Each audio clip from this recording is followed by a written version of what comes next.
Jackie. Yung food name niya, Jack. Yung palayo namin sa amin, Noy, parang lambing, Noy. 4 silang magkakapatid, pero pangatlo siya. Mula pagkabata, kasi yung tatay niya, pulis din. Palaging buntot yan ng buntot, parang inuudulon niya ang tatay niya.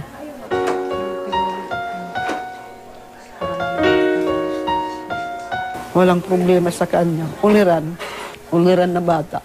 Minsan nga, pag ninalambing ko yan, Noy, pahingin naman ng pambili ng gamot. Minsan sasabihin niya, o sige nanay, padadalhan kita. Parang hindi ko pa natatanggap ng ganyan ang nangyari sa kanila.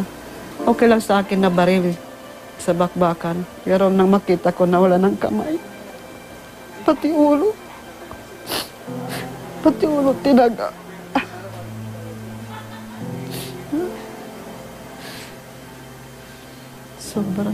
Sobra talagang sakit. Umiiyak, humihingi ng tulong. Hindi pinuntahan. Yan, napakasakit siya.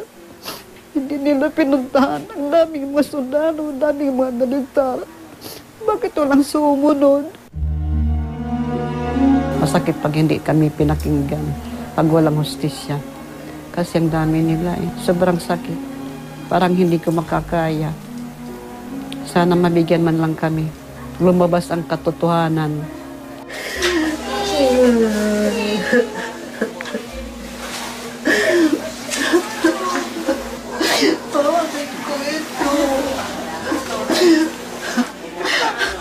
Paano ka ngayon po dito? Yung anak ko wala na.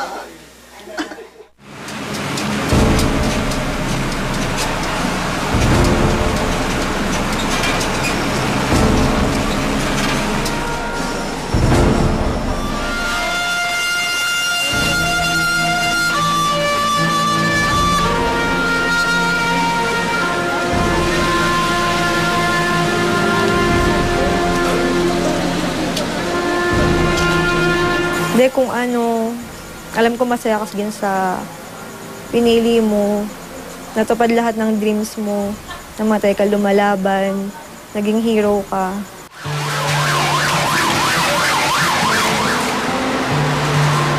Tulungan mo kami na, hindi naman sa makalimutan, tulungan mo kami masanay na wala ka na.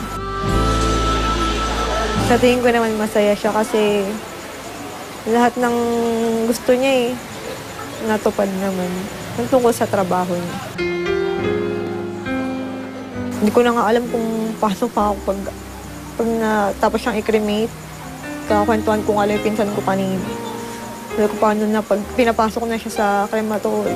Kasi kakakasal lang. Ang hirap talaga.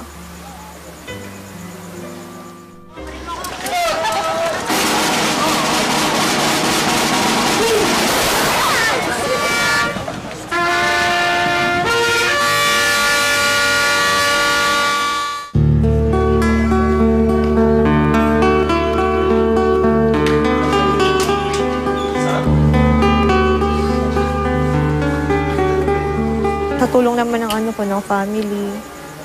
Lagi kasi nila sinasabi yung baby mo. Yan ang kabilin-bilinan ng asawa mo.